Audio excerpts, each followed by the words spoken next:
or 701 or 801 or 501, wherever you are, it's an 01. What I'm going to do is ask Tony if he will admit people to the room while I do the introduction, and then we'll be on this evening. First of all, welcome. Thank you for joining us this evening. As publicized, we will be blowing our own horns about our fantastic resources, staff, and programs of the SAR Genealogical Research Library and Archives. My name is Fred Olive. I'm chair of the Library and Archive Committee. We could tell you the library holds more than 55,000 items, including family history, local, county, and state records, genealogical material.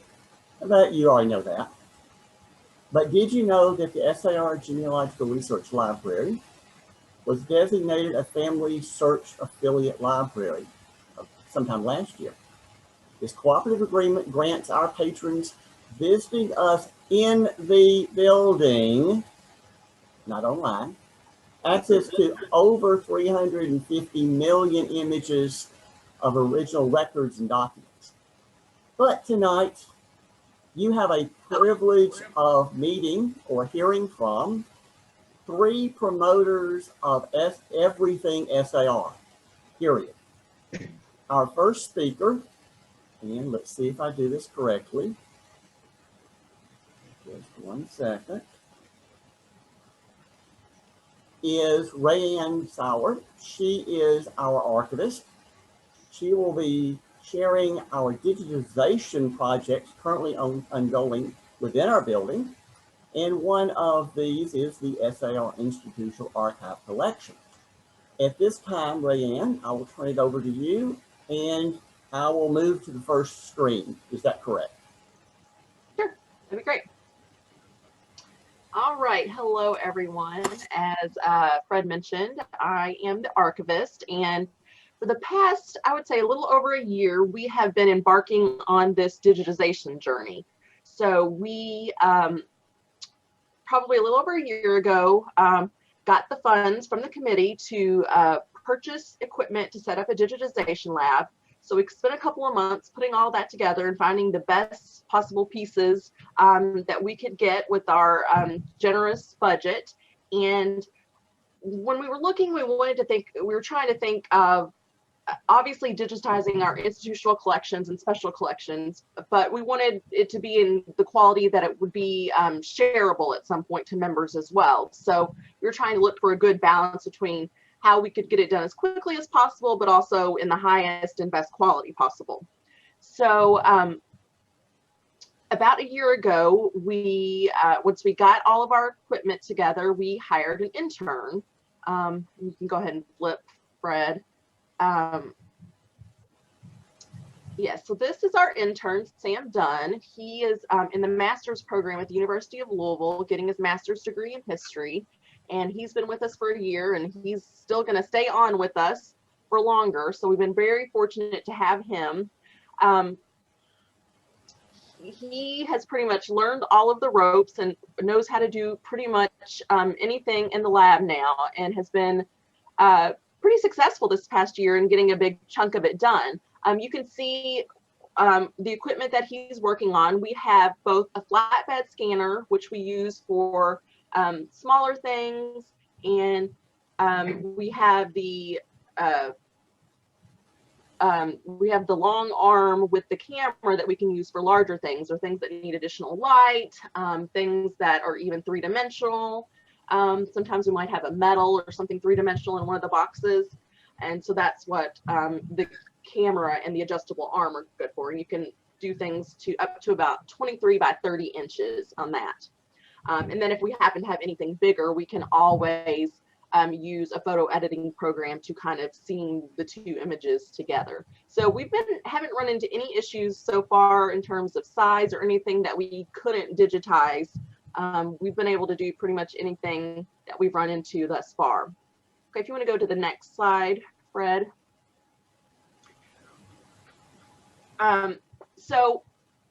Well, first of all, as Fred said in the agenda, we have taken on as the first big project the institutional archives.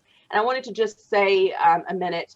The institutional archives is different from our special collections. The institutional archives are all of the records of the SAR organization from 1889 until now. So that includes all of the minutes from all of the major meetings. That includes records of officers, building records, that sort of thing.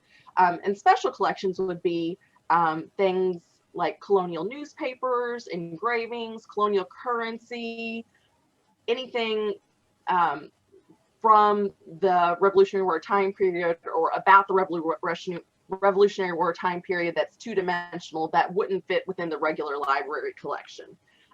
So the first big project we've been working on is to digitize the institutional collection so that we can make sure and preserve all of our minutes and eventually give access to the members them in some way, shape, or form.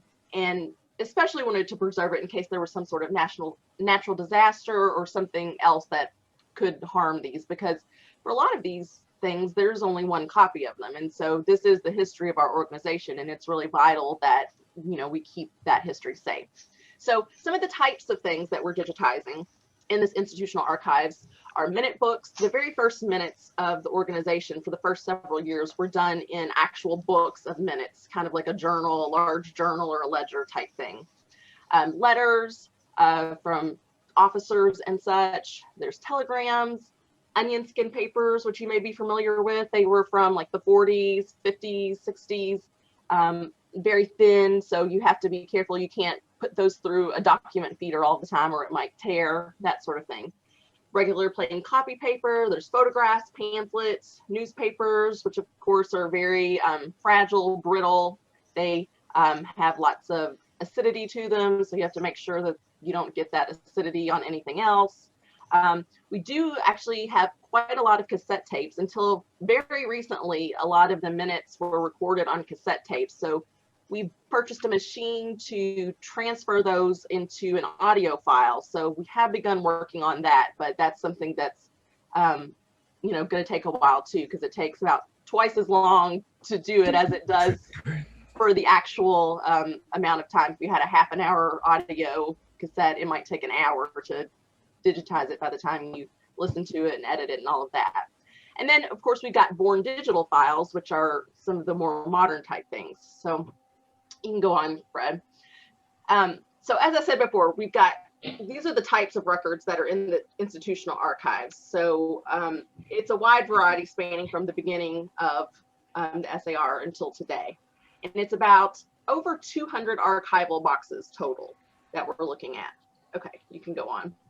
I just wanted to show you all a few examples of some of the things that are in there, just to give you an idea of the varied type of materials. Now, we are doing them somewhat in chronological order, so I don't have many examples of newer type things to show you. So everything that I think in the trustees records, we've gotten up until the 1970s. So I think that's the latest that we have. But we have concentrated thus far on the trustees records, the Congress records, and then we've done one box of Treasurer General records. So this is a copy of a Western Union telegram from 1941, and it is announcing the death of a president general. You can flip to the next one, Fred. Which is pretty interesting. I wonder if he's in a cliff. 1 second, Leanne, please. Let me mute someone, please. Fairly gentle. Or like our European news. Well, it's pretty nice to see one of the Just 1 birds second, flying, please. the side of the cliff. Now, these are not small parrots. I used to own some very large parrots. Let me do this. I'm going to mute everybody. One of the largest parrots around. And then I will need to unmute Rayanne. Just 1 second.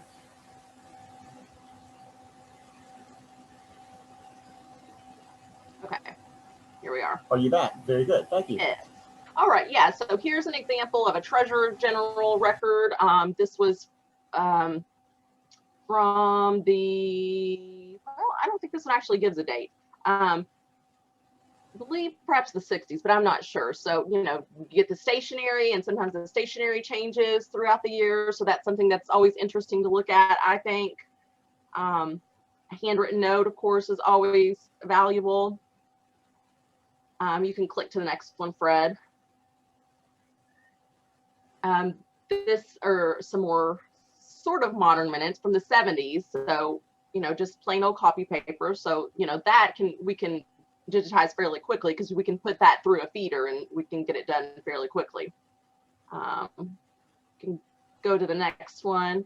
And then this is one of the original minute books from the trustees meetings. This was from, I believe, in the 1890s at some point, 1898 it looks like. So you can see that's handwritten. This is, you know, something that's very special, and we, you know, we're glad that we're getting a really good copy of this. So those are just a few examples of the kinds of things that we're working on. It really varies, and you really have to take each artifact or document as you come to it and assess it and say, okay, so this is a minute book. That's probably not going to work on a flatbed scanner because we don't want to push the lid down on it and put any extra pressure on it. It's probably too big to fit on the flatbed scanner. So this is something that you're going to have to take over to the camera and, you know, adjust it the right height, make sure your lighting is not giving you too much shadow, that sort of thing. And then you're probably going to have to, you know, crop it eventually. So you really take it on a case-by-case basis on whether you're going to feed it through the document scanner, the flatbed, or you're going to take it over to the camera stand. So it's kind of interesting, you know, process to see how it all comes together. All right, if you want to click to the next one. So progress, I'm sure everybody wants to know, how much do you have done? So we're pretty proud of everything that we've done in the past year. As everybody knows, it's been a challenging year with COVID, and, you know, we were working remotely for a couple of months. So that's, you know, not something that you could do remotely, was the digitization. And so we've got about 40 archival boxes completed. So that's between 20 and 25% of the collection, the institutional archives collection. That equals over 30,000 images and 234 gigabytes. So we are using up all of our hard drive space, as well as we're backing it up to the cloud too. So don't worry, it's being backed up to the cloud as well. And that also was 373 file folders. So even with the challenges that we've had the past year, we've still been able to accomplish quite a lot. So we're hoping for just as much success this coming year. You want to click to the next one. Okay, was that the last one that I had? Okay. That must have been the last one. Okay, I thought I had a couple more, but that's okay. I'll just talk a little bit about the rest that I wanted to point out was just future plans. So this year, as I said, we're hoping to kind of continue on the trajectory that we had going. As I mentioned earlier, the eventual goal is, once we complete a lot of this, to at least offer a selection of this available to members, either on the member side of the website or some other way, because this is really good research material for, you know, a lot of people too that are wanting to know more about the society, especially at the national level. There's lots of information from congresses on who attended congresses or who attended trustees meetings and that sort of thing. So it can be very useful in chapters doing research for various reasons, just like the SAR magazines have been. And in the future, we do hope to add more volunteers to this. We did at the beginning of our project, we had found at least one volunteer who was coming in weekly and doing really well and everything. Then the pandemic hit and we kind of stopped with that because most of our volunteers seem to be in the more at-risk category for COVID and that sort of thing. So we put a pause on that, but I do think that that's something we can definitely pick back up again, hopefully later this year, and have a little more success with that. So I think that that's, so if anybody knows anyone in the Louisville area that might be interested in that, you know, later on this year, that's something to keep in mind, definitely. And after we do the institutional archives, then we have plans to go ahead and start on the special collections. So all our colonial newspapers, currency, pay vouchers, that sort of thing is also on our list as well. we've already actually done a few of them as needed for the museum plans, because they're going to incorporate some of those types of materials into some of the interactives in the museum. So we've done a few of those, but that stuff is always really fun to do because it's all unique, and it's just obviously from that time period is always fun to work with. So does anybody have any questions? All right, well, I will be around, or I'm always at the office, so you can always email me or call me if you have any questions. This is Chris Christo, are there any plans to do the archiving of the actual applications and their proofs to make them available? I think there is, but that's not really in my realm, so I'm probably not the best person to answer that. Okay. Rayanne, I'll be glad to take that one. Okay. That's what I call on the other side of the wall. That's in the genealogical department. They're looking into doing some of that. We're just ahead of them on doing the institutional archives, but they have some plans on doing that. I won't speak for them either, but they, if you check with the genealogical committee chair or the genealogist general, I'm sure they'll be happy to discuss that with you. But there's some plans going forward. Okay. What are some of the things that the library itself is going to make available to us who can't be at Kentucky all the time to use it? Are there going to be some accessible records online? Yes, sir. And by the way, after Tony Vett speaks, our director, Joe Cardisty, will come on board and he will address that exactly for you. Great. Thank you. Certainly. At this time, I'd like to, as you can see, introduce Tony Vett. He is our librarian general. He'll be describing the success of our Benjamin Franklin Medals program. Tony, take it away. Thank you very much, Fred. It's going to be hard to follow Rayanne. Everybody wanted to hear from her about what the archives was doing and waiting to hear from Joe about what the library has. I get to be in the middle and talk briefly about the gym on Main Street, our library. Many of you have been there. Many of you have not. We go to Louisville. We get stuck in meetings at the Brown. Sometimes you go over to headquarters to discuss some business, but how often do you venture into the library to see what's there? I'm going to tell you, it's a wonderful facility. I'm very proud of the work that Joe and his staff does. You can see from the article that I wrote shortly after becoming librarian general, talking about some of the things that we have and how you too can contribute to the library. The library has a wish list on the website of books that they need. It goes through Amazon as well. It's very easy to do, done it many times myself. And we're always looking for books that is on Joe's wish list. So if you have the time, you can do that. I'm going to talk a little bit about the Friends of the Library program. As you can see in the bottom left-hand corner of your screen, we talk about the societies that won the Franklin Flyer competition last year. This year, we have the numbers in, but we're waiting on the reconciliation from Jonathan Toon to be able to find out who won the competition this year. I will tell you that our membership in Friends of the Library stays pretty consistent from year to year. We were 303 last year, we're 303 this year. What varies is the people within the states. What a lot of people don't realize is that one-time contribution of $25, which gives you the lapel pin that you see in the bottom right hand of your screen, that $25 is good for the year that you sign up. The year that you sign up to become a friend of the library. But just like your chapter and state national dues, you have to renew it every year. And that's where the people fall off the rolls for their state. I can tell you, like right now in Pennsylvania, they're down 2. Last year they had 2 more members than they do this year. Robin sends out notices. Sometimes they get lost, sometimes they go unheeded. But that $25 membership gets you that pin that you see in the bottom right-hand corner. Fred, if you can move to the next slide.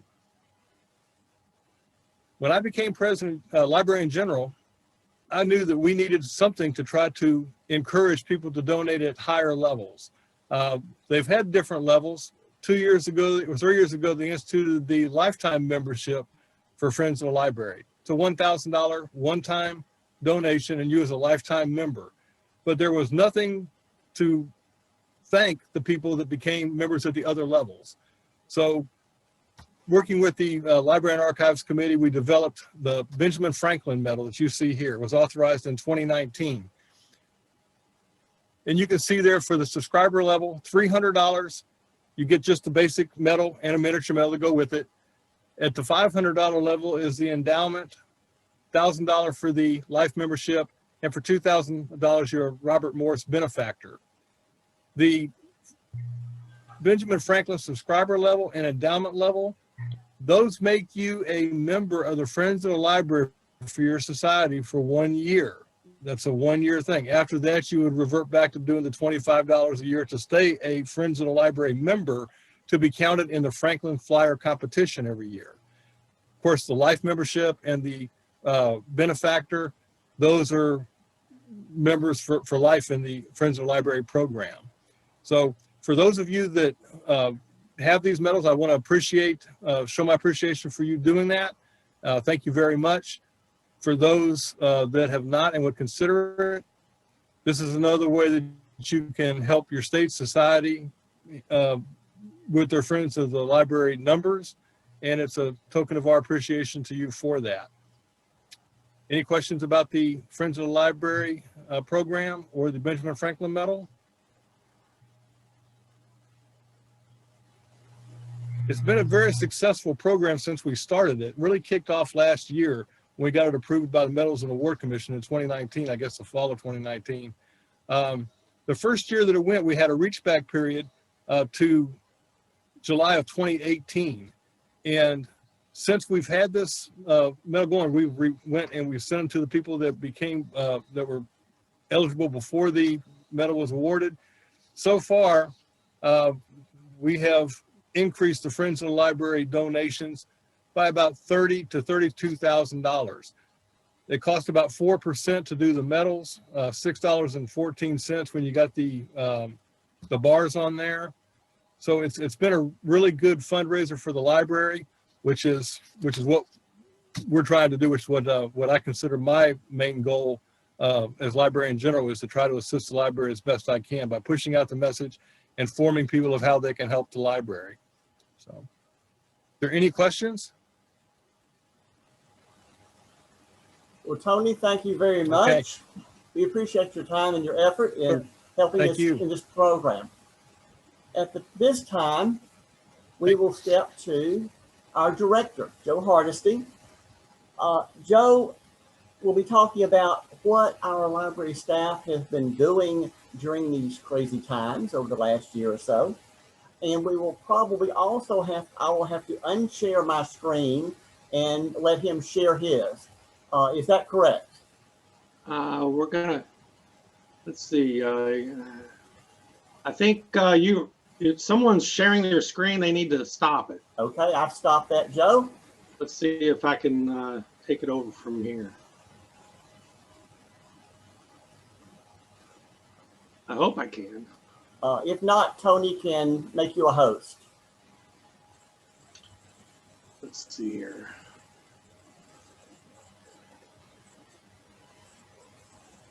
I think I see your screen, Joe. So everyone, if you can hear me and just wave to me, just wave. Okay, good. Now, if you see the SAR.org's homepage, give me a thumbs up. Good. All right, good. Super duper. Well, thank you, Fred and Tony, for being here tonight. And I also want to take this opportunity to give a sincere shout out to Ray Ann and also Zach and Sam. These are some just terrific professionals. The SAR is in a really good position to have these guys working behind the scenes as tirelessly and as professionally as they do. And having gone through library science school, I appreciate the best practices that an archivist such as Ray Ann uses to preserve the history of the SAR. And I just think it's just terrific work she's doing, and I'm so proud to have the opportunity to work with her on a daily basis. So thank you, Rayanne. You're a gem. So yes, I'm the library director, and it's a privilege. I consider it a privilege to be your library director. The library itself, you saw photos of it earlier, started with early members, the very first founding members of the SAR who donated their parts of their private collection to the SAR, and I'm just simply building on that. Now, if there's one thing that really puts a spring in the step of every librarian, it's to make the collection as accessible as possible for the benefit of those who want to visit it. And so thanks to technology, I could do that, and I'm wanting to show you that. So I'm going to start at the SAR's website. And if you have paper and pencil and you want to take notes, feel free to do that. Or you could always call me or email me. But I'm going to hover over the library tab right there. And I'm going to show you a couple of things that I think will be of interest to you and those members of your chapters. Come down to visiting the library. And you'll see our hours and our location, as well as any admission fees for non-members and parking options. But this is a really cool thing. Come down to 360 virtual tour. And this is a relatively new development for our society. You can click on the virtual tour and you can see where our building is right there. And we can walk in. We could step inside. Now this is really awesome. Now you notice we're still in the COVID protection idea. So any visitors to our library would need to come to this table and sign in and keep our 6 feet distance. That's easy to do, and it only takes a few minutes. But you can click on these little tabs here. Oh, shoot. Let me, here we go. Now we're inside the building itself. There's old George. Everyone say hi to George Washington. Hey, George. And by just simply clicking on these arrows, you could walk around and pan around any way you want. So that whole first floor right there, all the way down to the very end, that whole first floor is nothing but compiled family genealogies that members have donated to us or we've purchased over the 80 or 90 years that we've had a library. The second floor that you see up here, and wrapping the entire second floor of the library, is compiled, what we consider our state collections.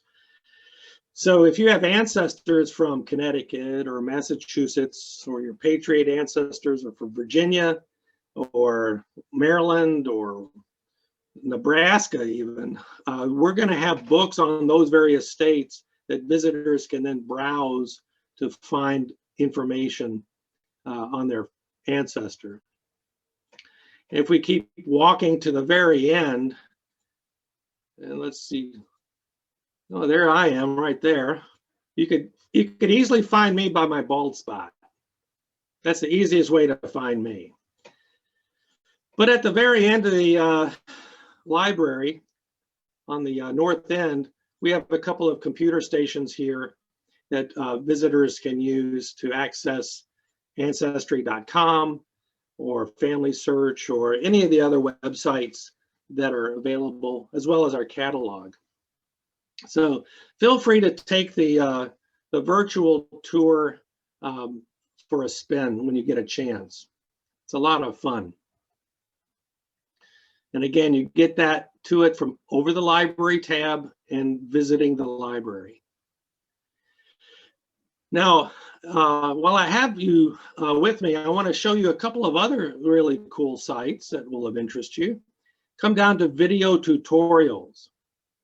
And this is something that anybody can get to at any time of the day or night.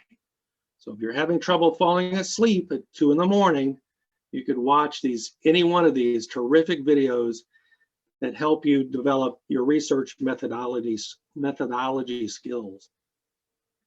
And after you watch a video on how to search for online city directories or the SAR magazine archive or use and value of the catalog, you could watch any of these and share them with anyone in your chapter or your genealogical society. So those are really helpful. Again, that's under library video tutorials.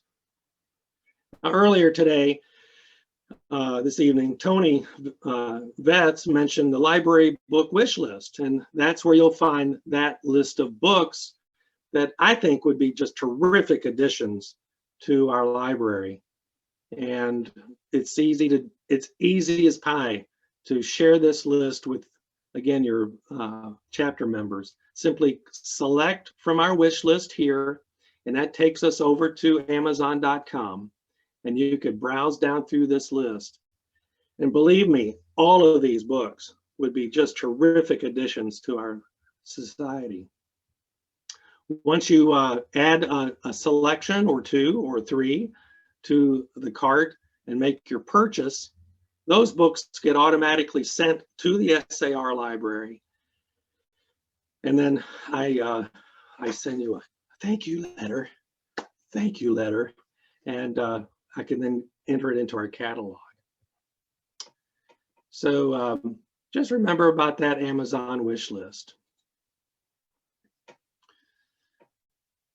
And I'm also going to mention, again, the Friends of the Library. Just making one last quick plug to that. You'll get to there right there. There's the library button or pen. And you could either click here, this gold bar, to download and send in a paper application for the Friends, or you can scroll down further to the very bottom where it says join the Friends of the Library, and you could join via the SAR Foundation. We click on that link.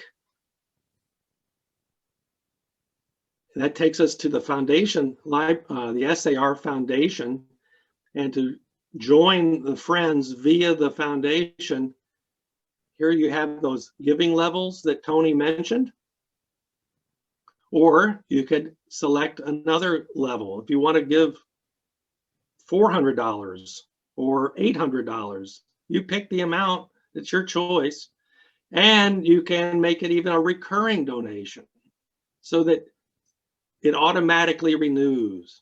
It automatically dings your credit card. And you could just fill out these drop-down menus and just follow the instructions. This way you can join right now without having to write a check. So I just thought I'd mention the other method via the foundation. Let's see if did I lose where I'm going? Let's see. I think I clocked this out. I'm sorry, just a second. Hey, Joe. Yes, sir. This is Warren. Could I add one thing? Uh-huh. Going back to your book wish list, Yes, for any sir. members that do that, make sure that when you get your Amazon order that you print a copy of it for yourself. The reason I say that is because those donations can be deductible. And if you don't, when you send the books to headquarters, they don't know how much you paid. And therefore your letter will not list your donation. So if you're trying to do this for a donation, make sure you print that before you send it to headquarters. And it's just a way for you to have a record, and you should get credit for what you're doing. That's Thanks. right. Yes, good point. Thank you. Thank you, Warren. Now, at this point, I'd like to go back to our library page at the SAR site And this time I'm going to click on the catalog of the SAR library. Now, folks, this is not the time for you to fall asleep or go to the bathroom or get another glass of wine. Just stay with me, because this is a site that I think will excite all of you researchers very much. And we're going to click on our catalog, and you notice there's no secret handshake required. Everyone and anyone can get to our catalog, and I want to encourage folks to use it. The catalog is basically a finding aid for what's in a library holdings. However, our SAR library catalog is not like any other catalog. Now, folks, I've been a librarian for 25 years now, and I've been to a lot of libraries all over the country, and they all have catalogs. So do archives and historical societies, but nothing compares to our catalog. And I am being a little biased, I admit, but I'm also telling you the truth, and I'll show you how. Whenever a person visits a library, whether it's in person or whether it's virtually, there's two primary ways that I recommend folks search the collection for material. And one is to search your family's surname. We all have a surname that we're researching, so simply plug in the surname. For example, let's say I'm researching a Miller family line. Let me simply type in Miller family and click search. On the left, you'll see that the catalog of the SAR has about 266 hits. Now, that's not 266 Miller family genealogies. You might have a Harris family genealogy that married into the Millers, or the Adams family of Massachusetts that married a Miller in South Carolina. So it's going to be a hodgepodge. You're going to have a lot of allied families mixed in with this. 266 is an awful lot of books in our collection for you to browse through. If you have children in a bathtub, this is not the time to do that. You don't want to leave children unattended, right? Right. One way we could narrow this down, let's type in the phrase ebook. Let's see what happens. Now that number dropped down to 150. It's a much more manageable number. Here is the title of one. Here's Bernard Miller and Allied Families. Oh gosh, my dog would bark while I'm here. I'm sorry. I hope she doesn't have to go out. I'm by myself. Let's see. Let's go to this one here, the history and genealogies of the families of Miller. You'll notice that this is the call number to that book. It's on microfilm. Remember microfilm? This is the book. No one's going to want to drive to Louisville at 2 in the morning in hopes of trying to find this book. They can't do it. But you'll notice that we have it in ebook format as well. Now, how do we get to that? Simply click on the title and scroll down. Here's information about Robert Miller, the progenitor of that family line. And under electronic resources, this is what makes our catalog different from everyone else's that you could be proud of. Here we have a link to the ebook from Internet Archive, as well as Family Search. And you can simply click on any one of them And there it is, right there. This particular book is now on the screen in front of you. And you have the option to download the book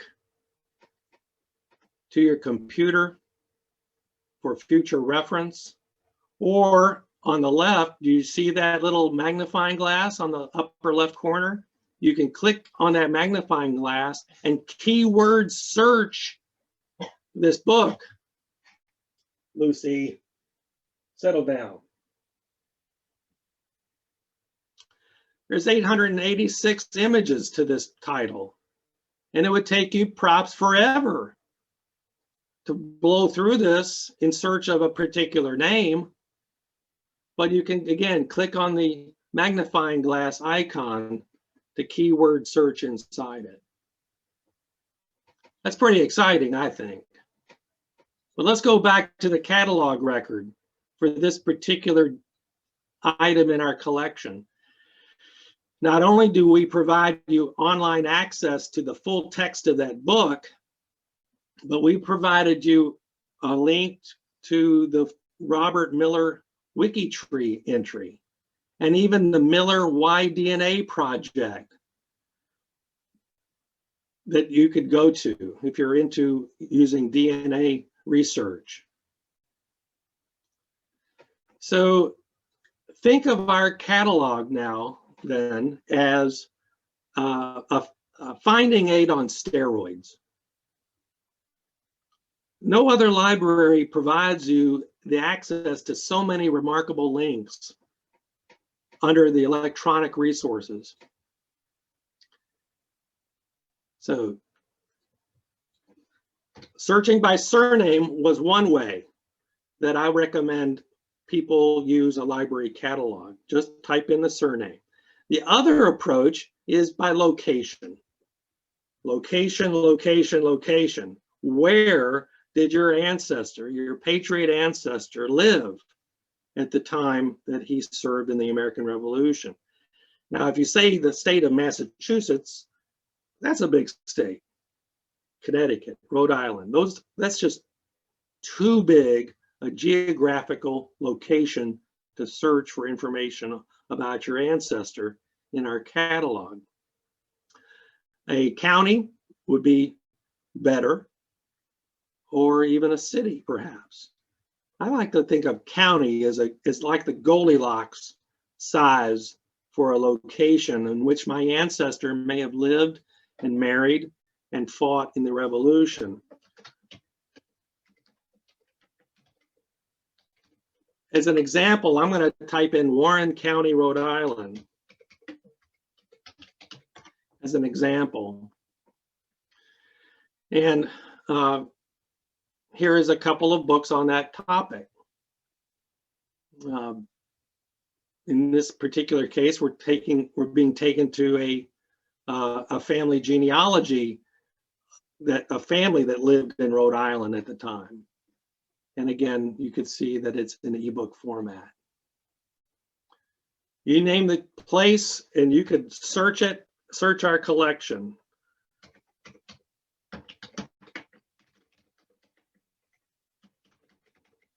Rutland County, Vermont.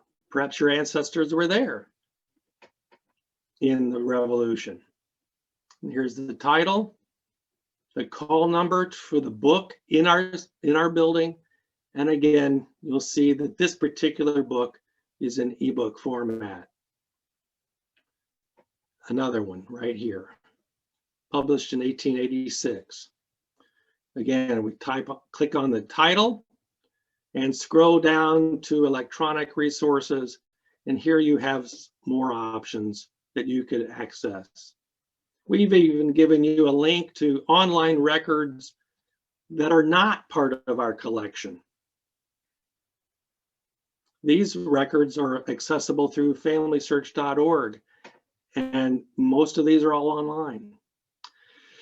So what we're doing is taking our catalog and making it as robust as possible and making our collection as accessible to as many people as possible, 24 hours a day, 7 days a week.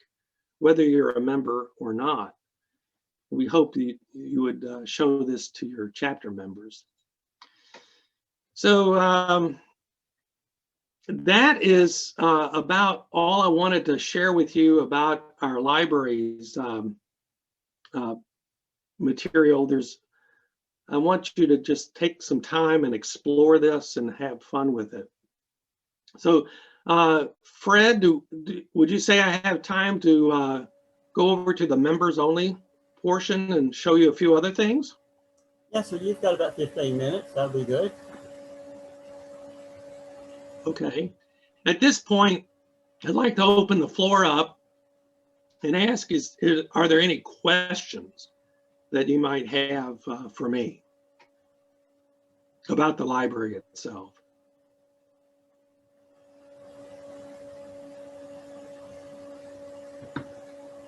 No? Gosh, did I put everybody to sleep? I don't think you did that, Joe. Okay. Well, I would say no, that was a very informative.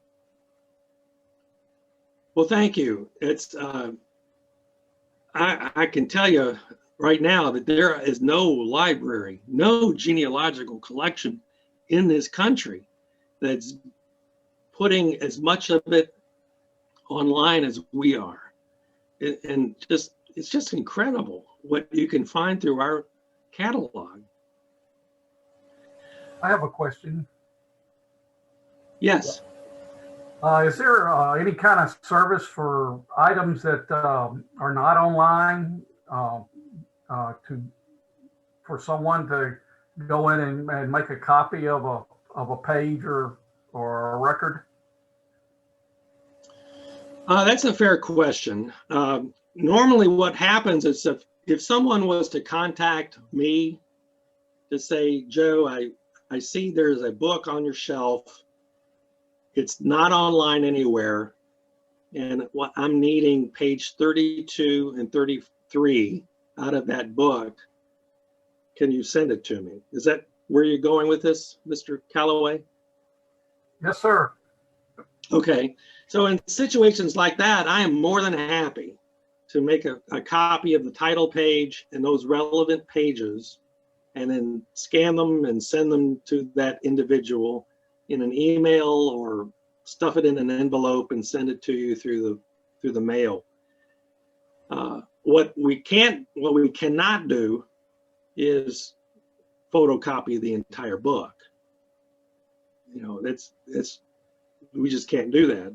It could be a copyright violation for one. But if it's a couple of pages, relevant pages, I need the title and the information, and I'd be happy to help you. Did that answer your question, sir? Yes, sir. Thank you. Okay. Joe, Anything else? Yes, sir. Warren, have you thought of, or is there a method that a person that logs into or comes into the library online and starts looking around, is there anything that captures or that could be put up that the person could put down their information, like name, email address, anything like that, for feedback or for contact by our organization? In other words, we would, personally, I would like to see, people that are coming in here and gaining a lot of information on the Revolutionary War. If they're not a member, why shouldn't they be? And if we could get an address, an email address and a name, it would allow us to at least touch base.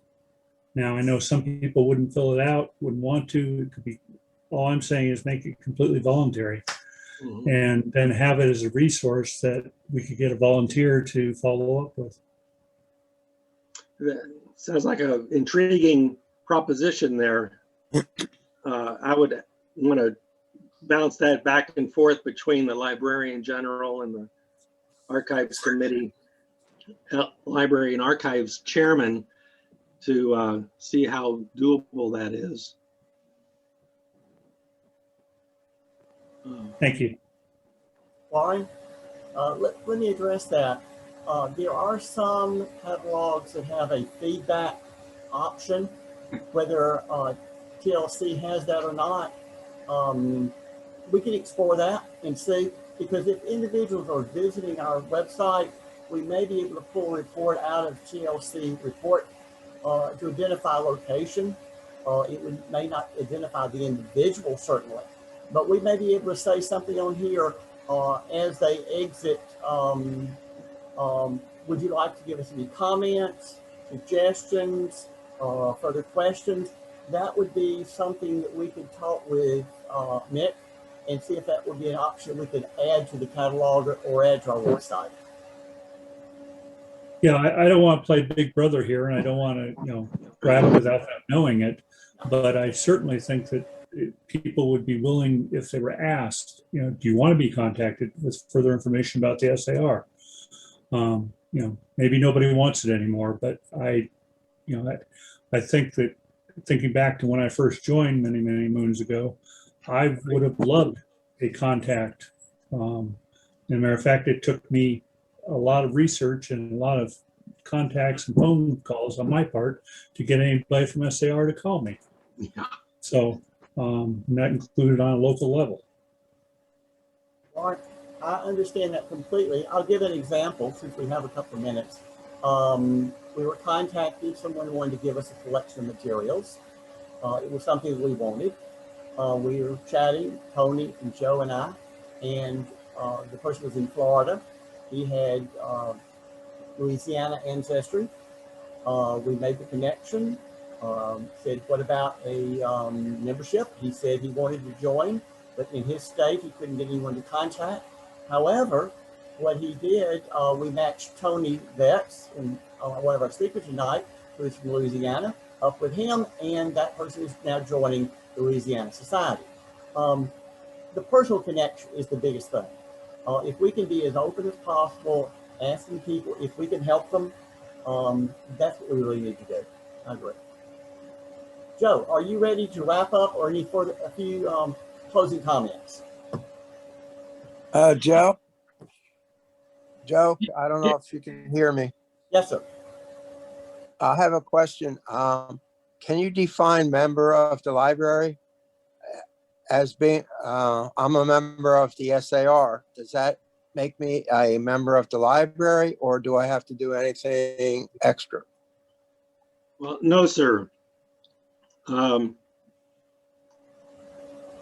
You're by paying your dues, you're supporting the library. There is no such thing as membership of the library. We want to welcome anyone to visit us. You don't need a special membership or secret handshake to use our library or visit our catalog. You mentioned, I think you may be confusing. I'm sorry, I think you may be confusing what I was speaking about library earlier, which is the Friendzone library. No, sir. Somebody said members only area. Yes, there is a portion on the members side of the website, the members only, SAR members only have access to, that's for research purposes. Joe, please introduce our visitors tonight to the members only section, if you will. Okay, I'll try that. So again, if we go back to our SAR.org's website, and we started at the home page again, you'll notice in the very top right corner of your screen is a login button. A lot of members don't know that it's there, but that's where it is.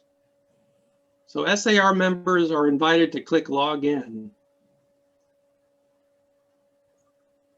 And I've already typed in my username and my password, and so I'm already in and behind the curtain, so to speak. And there is our members portal right there. And the things that the library helps make access to members only is found here. And that I'm referring to the Gale Genealogy Connect link and the Gale American Revolution database right there. And just click on either one of those. It'll take you to additional materials. So this is, in a way, this is part of the library that you could research 24 hours a day. Here we have a number of books that are accessible to you. 30 titles dealing with the Revolution, 36 titles dealing with the Atlantic states, 13 titles dealing with public records and so forth. Just, I would recommend that you go to the left-hand side of this screen and drill in as further as you wish. I'm going to click on Atlantic states and just scroll down through this. Now, some of these books may be in our collection and some of them may not in our physical library. And it's just a matter of clicking on a title that interests you.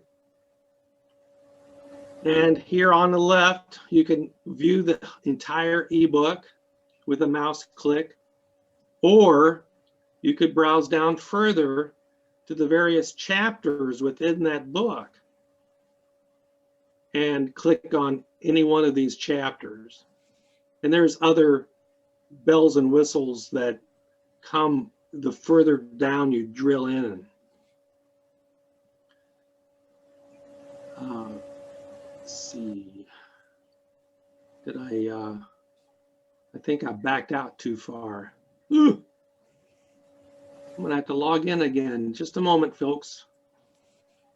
And the reason, gentlemen and ladies, that Joe has to log in, these records he's showing you now are restricted by the company's agreement we have with the database company, with Gale or wherever. We cannot provide those to everybody unless they will log in as an SAR member. That's the way we purchase those documents. Yes, Joe. That is a very good point. Thank you, Fred.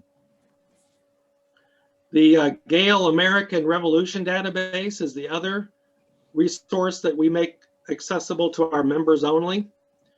And this is another just terrific research tool that's more heavily emphasized on history of the war as opposed to genealogically rich. It's more historical and academic for us. This collection is broken down by leadership, military affairs, political debate that you see on the left. And this contains over 450 titles of books on the American Revolution. We could browse down. Let's click on military affairs. And that's broken down further by land campaigns and battles, naval campaigns and battles, and soldiers. You just drill down further and further and further. And here's the books that make up that portion of that collection. So if you're interested in the supplement to the State of Expedition from Canada, right here by John Burgoyne, you can click on the document itself, and there it is in front of you right there. It's priceless. 26 images long, and you can arrow to the right to advance the pages. So this book probably does not exist in our physical library, but you have access to it now 24 hours a day from home. I also mentioned that these resources are available, or at least my explanation of how to access them is at our website, which I keep bouncing out of. My apologies.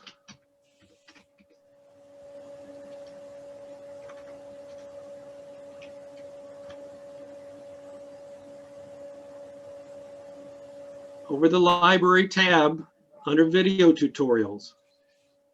I gave you guys a real quick, very superficial demonstration to these resources. For something more in depth that you could watch over as often as you wish, under the video tutorials, you'll find how to access the Gale research tools right there that I just talked about.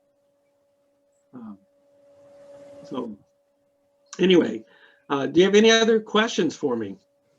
I think we've gone over the hour.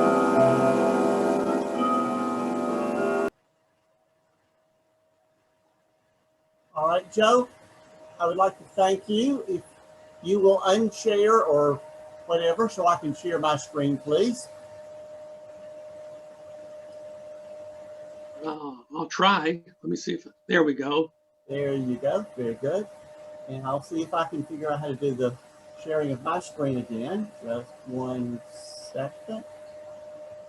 That looks like the correct one. And we will move forward. Ladies and gentlemen, you have a brief overview, but let me answer a couple of questions. Number one, there are full textbooks available from SAR Library on your home computer tonight, whether you're in Washington State or somewhere in the South or New England. So we're delivering items to you. You saw some member only or some record sets and databases that are available to our members only. Our catalog and our electronic resources are available through it. You saw full text. You saw about our digital archive. We're preserving the history of SAR and other entities, other segments of the SAR. I'd like to thank you tonight, Rayanne, Joe, and Tony. It's a good session. It may be our first. Here are the email addresses for those of the speakers tonight. If you have anything positive to say, please send it to Joe, Rayanne, or Tony. If you have anything negative to say, please send it to me. We hope you enjoyed it tonight, and we did try to keep this to about an hour. If you wish to take a photograph of this screen, please go ahead and do so. A lot of our members are now in the 21st century, even though I'm still in the 19th or 20th. If you have any other questions tonight, please let us know. Email us. Please do that. Otherwise, any questions before we leave the room? Fred? Yes. Is there going to be a copy of this presentation tonight on file for people who couldn't watch it? Yes, sir. We have recorded this. We'll probably go online with one of our younger members of the staff to cut out the beginning and ending of the extra discussion. But the basic part of the presentation will be online, whether it'll be on Facebook or YouTube, whatever. We'll push that out to our membership and let them know about that, because I think some people were in chapter meetings tonight and they wanted to view the presentation, so we thought we'd use the technology. But thank you very much, Michael. Anyone else? Yes, yeah. Joe. Yes, sir. Thank you. My closing comment is an invitation, actually. Anyone who would like for me to do a presentation similar to what I've just did for your chapter, feel free to contact me and set up a Zoom meeting with your chapter and invite fellow chapter members to join us. And I'd be happy to demonstrate the power and usefulness of our catalog and other resources that we make available to you. Well, thank you very much for attending tonight. Rayanne, Tony, and Joe, thank you for a presentation. And we'll see each of you at the next SAR meeting, whether it's via Zoom or in person. Good evening. Good evening. Thank you, Fred, and everyone. You did a great job. Sir. Fantastic. Guys, appreciate it. Very good. Thank you. Thanks, Brooks. Thanks, guys. Have a good day. We'll appreciate it. Thank you very much. Thank you very much.